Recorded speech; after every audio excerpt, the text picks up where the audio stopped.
So hello friends, welcome to my YouTube channel Moriya study zone में आपका स्वागत है। हम लोग का लगातार संधि सीरीज चल रहा है। क्लास 10th संस्कृत ग्रामर में हम लोग संधि सीरीज के बारे में पढ़ रहे हैं। ठीक है, तो हमने संधि में स्वर संधि के पांचों प्रकार पढ़ लिया। ठीक है, तो कल मैंने व्यंजन संधि स्टार्ट किया। अगर आपने ये वीडियो नहीं देखा व्यंजन संधि का पार्ट 1, तो आप लोग जरूर उस वीडियो को देखें, तभी आपको पार्ट 2 समझ में आएगा। ठीक है, तो मैं कल बता रहा था व्यंजन संधि के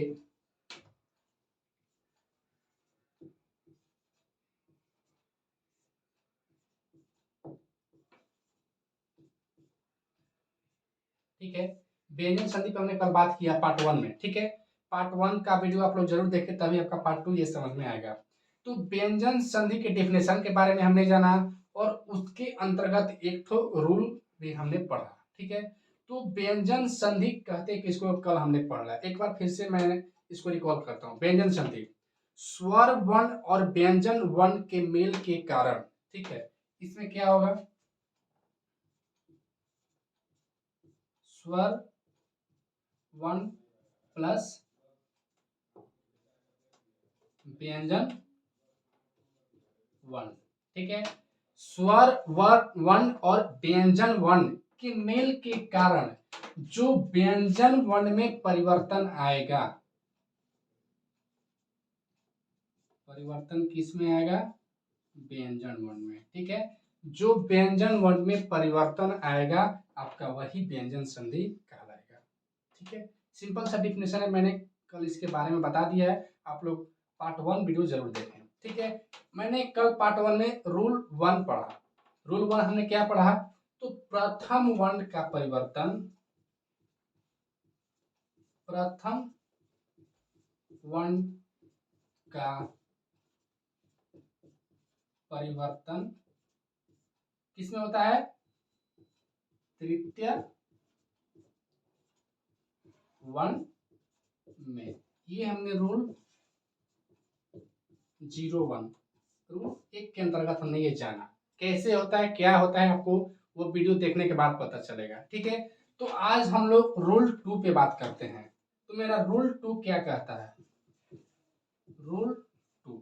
ठीक है, तो रूल 2 आपका क्या कहता है, ये हम लोग पहले इसकी डिफिनेशन में समझते हैं। तो सिंपल सा डिफिनेशन है, यदि प्रथम वर्ण के बाद किसी वर्ग का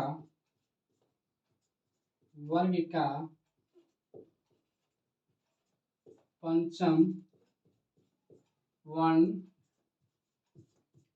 रहे। ठीक है, यदि प्रथम वर्ण के बाद किसी वर्ग का पंचम वर्ण रहे तो प्रथम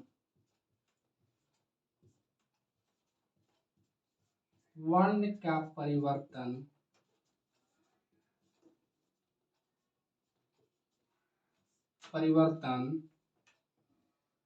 उसी वर्ग में पंचम वर्ण हो जाता है। ठीक है, मैंने बोर्ड पे डिफिनेशन लिखा। अब डिफिनेशन क्या है, क्या कह रहा है, हम लोग ये समझते हैं। ठीक है, ये आपको तभी समझ में आएगा जब आप रूल 1 पढ़े होंगे। तो आपसे अनुरोध है, आप लोग पार्ट 1 व्यंजन संधि का वीडियो अपलोड कर दिया गया है मोरिया स्टडी जोन चैनल पे। आप लोग पार्ट 1 वीडियो जरूर देखें। ठीक है, तो अब आपको ये पार्ट 2 का वीडियो समझ में आएगा, रूल 2 आपको समझ में आएगा। स्वर संधि का सभी पार्ट का वीडियो अपलोड कर दिया है, इसी चैनल पर अपलोड कर दिया गया है। ठीक है, अनुरोध है कि आप लोग सब वीडियो देखें। ठीक है, तो अगर अच्छा लग रहा है आपको, आपको समझ में आ रहा है, तो आप लोग चैनल को सब्सक्राइब जरूर करें और अपने जितने आपके फ्रेंड है 10th में पढ़ने वाले जो संस्कृत ग्रामर को पढ़ना चाहते हैं उसके पास शेयर करें। ठीक है, तो हम लोग रूल 2 के बारे में जानते हैं। ठीक है, तो रूल 2 क्या कहता है आपका, यदि प्रथम वर्ण के बाद, ठीक है, क्या है, प्रथम वर्ण के बाद किसी वर्ग का, वर्ग क्या, वर्ग मैंने कल बताया था, जैसे क ख ग घ अंग, ये क वर्ग हुआ, च छ ज झ ञ ये च वर्ग हुआ, वैसे ही त वर्ग, ट वर्ग, प वर्ग, यही आपका वर्ग होता है। ठीक है, तो किसी वर्ग का पंचम वर्ण रहे, ठीक है, मान लीजिए क वर्ग है, क वर्ग का पंचम वर्ण क्या होगा, क ख ग घ अंग, ठीक है, अंग। तो आपका यही कह रहा है किसी वर्ग का पंचम वर्ण रहे तो प्रथम वर्ण का परिवर्तन, मतलब जो आपका पहला शब्द में जो प्रथम वर्ण निकलता है उसका परिवर्तन उसी वर्ग में, मतलब जिस वर्ग का आपका प्रथम वर्ण होगा उसी वर्ग में पंचम वर्ण हो जाता है, पंचम वर्ण हो जाता है। ठीक है, तो हम लोग इसको एग्जाम्पल के थ्रू समझते हैं और बेटर समझ में आएगा। ठीक है, तो मैंने एक तो एग्जाम्पल लिया, उत प्लस नति, छोटा सा एग्जाम्पल मैंने लिया। ठीक है, अगर एग्जाम्पल के थ्रू अगर मैं आपको समझाऊं तो आपको और अच्छा समझ में आएगा। ठीक है, तो उत प्लस नति, ठीक है, मैंने बार बार संधि में ये देखा, तो सबसे पहले हम लोग पहला शब्द में लास्ट वन देखते हैं, दूसरा शब्द में फर्स्ट वन देखते हैं। ठीक है, तो यहाँ पे देखिए, अगर उत त, ये जो मेरा त है यही तो मेरा प्रथम वर्ण है, यही तो मेरा प्रथम वर्ण है। क्या है, प्रथम वर्ण। कौन सा वर्ण है, तो व्यंजन वर्ण है। ठीक है, यही है, तो यही ना बोल रहा है प्रथम वर्ण के बाद, मतलब इसके बाद, ठीक है, मतलब इसके बाद प्लस में किसी वर्ग का पंचम वर्ण रहे, किसी वर्ग का पंचम वर्ण, तो इसके बाद हमको क्या दिखाई दे रहा है, न दिखाई दे रहा है। ठीक है, न दिखाई दे रहा है, तो ये देखिए किस वर्ग का पंचम वर्ण है, त थ द ध न, ये क्या है, तो बोलिए आप लोग सर त वर्ग का है। क्या है, त वर्ग का पंचम वर्ण है। ठीक है, आगे देखते हैं, किसी वर्ग का क्या है, पंचम वर्ण है, तो प्रथम वर्ण ये जो आपका है, ठीक है, अब यहाँ पे देखिए ये जो है प्रथम वर्ण, ठीक है, प्रथम वर्ण का परिवर्तन, मतलब त का परिवर्तन उसी वर्ग में, उसी वर्ग में कहने का मतलब ये जो त है तो त के ही वर्ग में, हमको क में नहीं जाना है, प में नहीं जाना है। ठीक है, प्रथम वर्ण जिस वर्ग का रहेगा उसी वर्ग में, ठीक है, उसी वर्ग में पंचम वर्ण हो जाता है, पंचम वर्ण हो जाता है। मतलब त के बाद देखिए त थ द ध न, क्या है, त का पंचम वर्ण क्या आ रहा है, तो बोलिएगा आप लोग सर न आ रहा है, यहाँ पे त आधा है तो यहाँ पे भी न आधा होगा। ठीक है, आपका यही आ रहा है, तो मेरा इधर क्या बचा, ये इधर बचा उ, इधर क्या हो गया आधा न, और इधर क्या बचा न ती। ठीक है, ये आपका वीडियो में नहीं आ रहा था सही से, इसलिए मैं इधर से बताता हूँ। ठीक है, ये देखते हैं, तो क्या देखते हैं यदि प्रथम वर्ण के बाद किसी वर्ग का पंचम वर्ण है, तो मैंने इतना समझा, तो त के बाद देखिए ये त थ द ध न, त वर्ग का पंचम वर्ण है, बोलिए जी सर है। ठीक है, तो प्रथम वर्ण का परिवर्तन मतलब इसका परिवर्तन, ठीक है, इसका परिवर्तन उसी वर्ग में, मतलब जिस वर्ग का है, तो त वर्ग का है, तो त वर्ग का है तो क्या हो जाएगा, पंचम वर्ण हो जाएगा। त का पंचम क्या होता है, त थ द ध न, कहेगा न।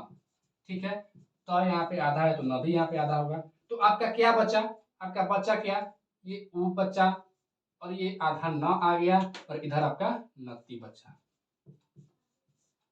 ठीक है, यही बचा आपका, क्या बन गया, उन्नति। ठीक है, एक तो और एग्जाम्पल हम लोग देखते हैं, जैसे मैंने लिखा जगत प्लस नाथ। ठीक है, मैंने क्या लिखा, जगत प्लस नाथ, इसमें भी वही देखते हैं, अगर जगत का उच्चारण करते हैं तो इसमें जो ये मेरा त है यही तो मेरा त है प्रथम वर्ण, यही ना है त प्रथम वर्ण, प्रथम वर्ण।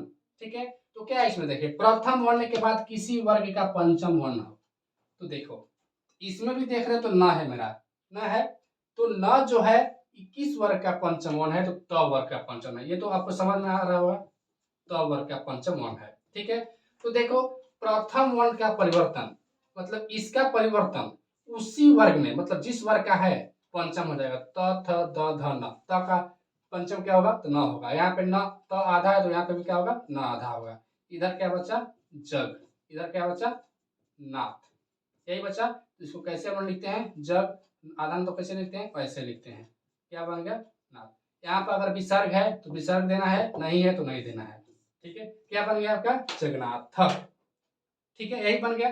तो मैं उम्मीद करता हूँ आपको ये दो एग्जाम्पल से आपको रूल 2 बेहतरीन तरीके से समझ में आया होगा। अगर आपको नहीं आ रहा है तो आप प्लीज पहला वीडियो देखें जो कि मौर्य स्टडी जोन चैनल पर अपलोड कर दिया गया है, व्यंजन संधि का पार्ट 1, और व्यंजन संधि पढ़ने से पहले स्वर संधि के बारे में जरूर जानें, ठीक है।